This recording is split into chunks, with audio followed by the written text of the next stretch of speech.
For more than 5 months, under the guise of investigating the origins of the novel coronavirus, the Select Subcommittee has scrutinized the drafting and publication of the Proximal Origin paper. The Select Subcommittee has demanded thousands of pages of internal documents from researchers involved in the paper, conducted transcribed interviews with these researchers, subpoenaed their private communications, and now called 2 of them to testify at today's hearing. We have undertaken all of this work, but to what end? Has targeting these researchers and probing the publication of this paper meaningfully advanced our efforts to prevent and prepare for future pandemics? Or has it been about fishing for evidence to prove their confirmation bias, their theories, with the goal of advancing a predetermined partisan narrative targeting Dr. Fauci, Dr. Collins, and our nation's scientists and public health officials? Dr. Anderson, let me ask my first question to you.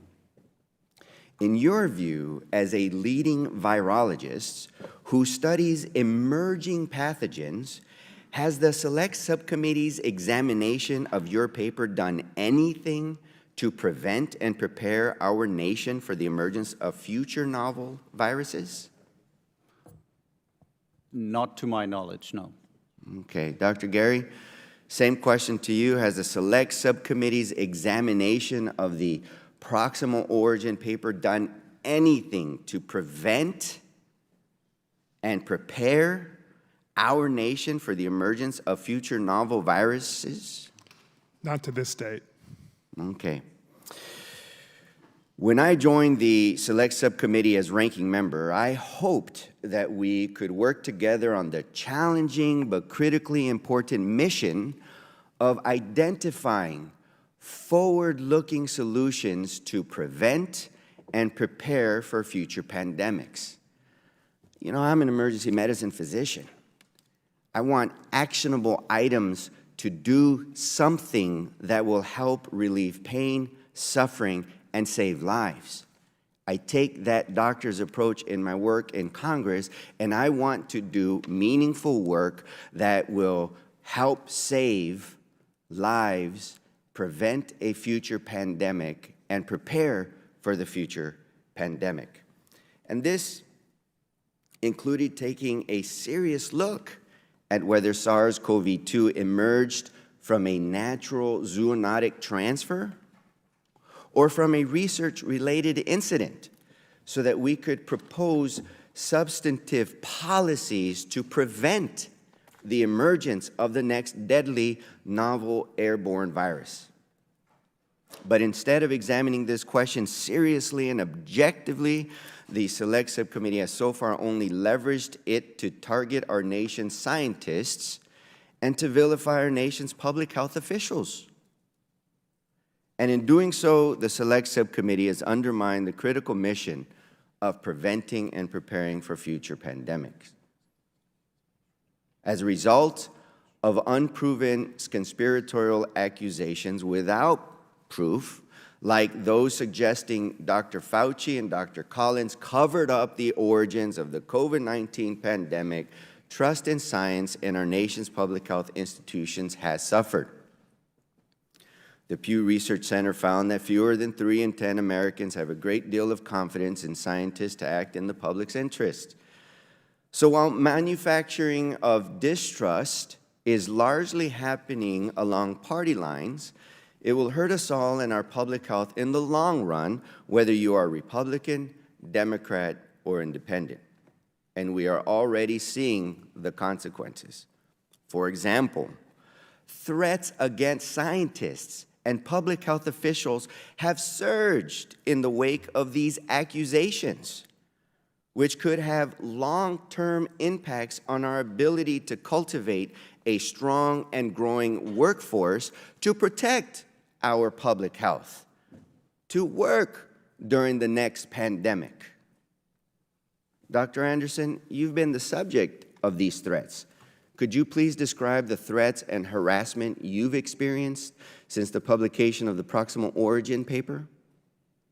I'll say the paper itself has not resulted in threats. However, the misinformation, disinformation, and conspiracy theories around the paper have resulted in significant harassment and threats, including everything from typical targets on social media, to emails, to telephone calls, to my office, to my own phone, to death threats.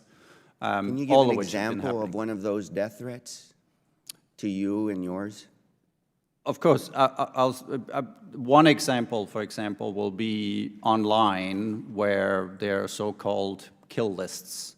And I have found myself on those lists together with my co-authors, together with many other colleagues involved in anything from origin research to vaccine research. For example, Peter Hotez has been a frequent target of many of these same And do they threats. say why they want to harm you? I think the conspiracy theory here, which is amplified by the Sub-Select Committee's majority here, is that basically that the virus was created and that American scientists played a role in that and have been covering that up.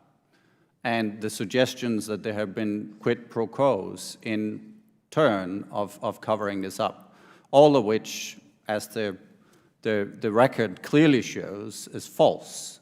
And these in themselves result in these. And so that these manufactured conspiratorial accusations without that proof instills these emotions from the public that listens to them and results in an aggressive, threatening environment for you and other scientists? Correct, and I think understandably so, because we have all lived through a devastating pandemic with a lot of personal consequences to a lot of different people, and we're all suffering and hurting. And I think the focus has been on there is a need to blame somebody for this. There's a need to deflect from our own personal suffering, and this has been part of that. And so how does this kind of harassment undermine the ability of scientists to do critical work that helps to promote our understanding of emerging public health threats? I think it sets a terrible example for future scientists looking at the attacks directed against us, for example. And if I was a future scientist and looking at that and saying, like, maybe I'm not going to go into infectious disease research. If I'm an emergency care physician or a nurse saying maybe infectious diseases is not for me because I've seen all the different harassments going on here. So from that perspective is damaging. It's also incredibly damaging to our own work. We do study the origins of pandemics, including this one. But myself and Dr. Gary next to me, we study a lot of different viruses, together with colleagues in Africa, for example. And these viruses continue to pose threats. And of course, that work is less active than it would have been. So confirmation bias is when you already are convinced 100% of a certain outcome, and your worldview will now be seen through a lens of that belief. And so regardless of the facts and the evidence presented to you, you will formulate that based on what your already preconceived notion is, and you will work to prove what you already believe exists. How does that harm our public health researchers in this investigation when people are continuing to push a narrative that involves intimidating public health scientists by bringing them here, yelling at them, accusing them if they're not aligned with their confirmation bias, with their preconceived notion? I think it's deeply unhelpful.